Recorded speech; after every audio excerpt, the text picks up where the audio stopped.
All right, everybody, Bryce here coming at you with another real quick crypto market update. Things have certainly been a little wackadoodle, I would say, here in the crypto market, particularly because of what's been going on in the macro markets, the TradFi markets, right? With the tariffs that have completely thrown a tantrum into the markets because one day they're 100%, the next day they're 10%. Nobody really knows how to price forward growth and forward earnings.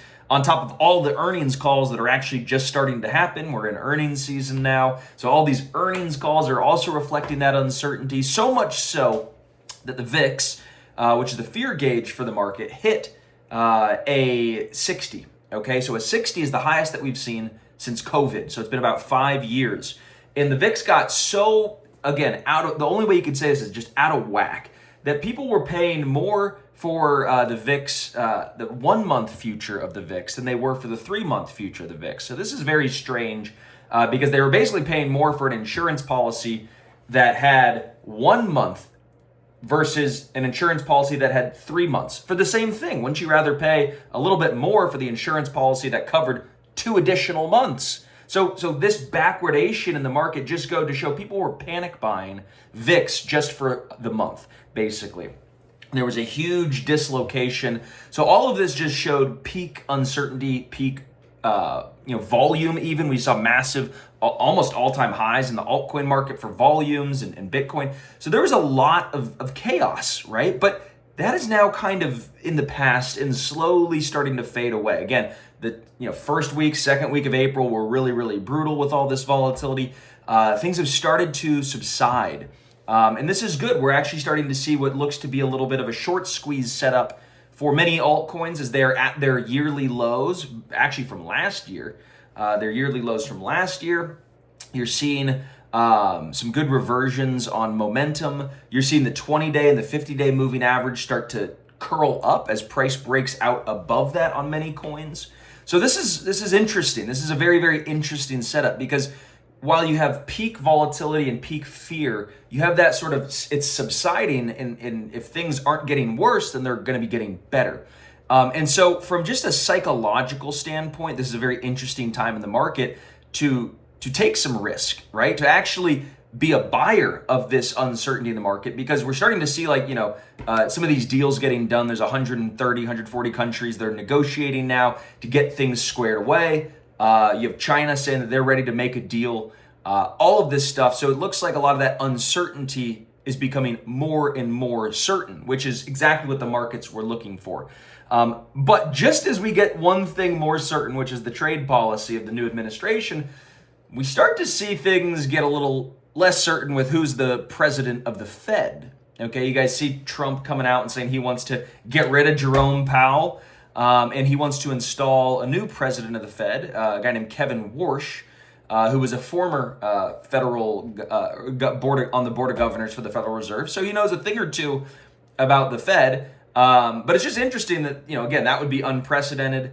There would probably be some kind of legal battle if, Trump really wanted to get him out. But maybe he's just, again, stirring the pot, testing things, testing the public perception of what would happen. But the markets didn't like that, especially in crypto and the risk markets. They really wobbled a little bit on this sort of chaos being embattled here between the White House and the Fed.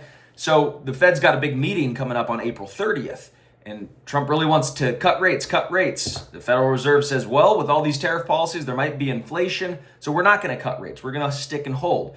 And the odds look split, whether they're going to hold or hike or cut. I mean, literally, there's never really, in my time trading the markets, been more uncertainty as to what the Federal Reserve is going to do with rates. Now, if you look out a year, the rates seem like they cut and they seem like they come down. That's what the Fed futures are actually pricing.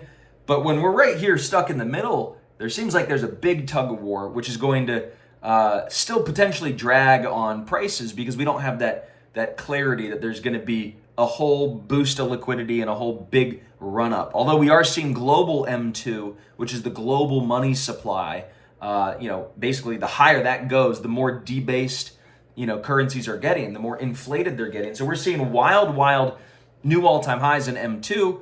And typically Bitcoin correlates very, very strongly to the positively to that. So if M2 goes up and there's more money out there in the world, typically Bitcoin goes up. It has about a 3-month lag period there. So we're seeing some really incredible signs there from the global liquidity side as well. And then how does this kind of all affect, if we just take a look at Bitcoin, the on-chain data is showing that there's about 29% or almost 30% of the supply that has not moved in 5 years. So that's actually a new all-time high for coins that haven't moved in 5 years, which just goes to show that those long-term holders are not getting shaken out by this wild move in the market, which is really awesome, okay? It just goes to show that people are sticking with it. Now, the other thing that I also saw was that the mining power on Bitcoin hit a new all-time high. So there was actually new miners and growth coming onto the market. So that's also a really, really, really important point to know, because at the end of the day, the price of Bitcoin and the price of cryptos follows how much mining power is actually on the overall network. And so with all that growth, it just goes to show that it's still an incredible time to be a buyer. And plus, we have the very first stablecoin act. It's called the Stable Act. It's going to be voted on and discussed in May. So this is another sign that our industry is really, really, really coming quite far, and there's a lot of bullishness on the horizon. So despite some of the macro uncertainties, what's going on with tariffs and the Fed, we still have some very bullish tailwinds going on in crypto with strong convicted buyers here, as well as incredible legislation and policy. We're still seeing BlackRock and Fidelity and those wealth managers start to pitch crypto to their clients. I was talking to my dad recently. These guys, boomers and older folks are actually buying crypto now for the very first time, which is really, really, really incredible. So all of that to me is just a huge, huge boon to this market. We couldn't be more excited about where things are going, especially when you consider just how much growth and excitement is coming from this market from the policy side. We've never had an administration that has put forth Bitcoin strategic stockpiles and strategic reserves and hired an entire new role for just the role of crypto in the White House, David Sachs. So there's a lot of bullish stuff that's going on. So despite some of this volatility, I want you guys to hang in there, hang tight, and be a big buyer during this period of uncertainty, because as history shows, some of those worst weeks are followed by some of those best weeks in the market. It's always darkest before the dawn. Don't want you guys to sell too soon. I think we got much higher prices ahead, okay? And with that, I want to let you go, but also I want to remind you guys that we've got the Crypto Hedge Fund Summit coming up next week, okay? So it's coming up Wednesday the 23rd and Thursday the 24th.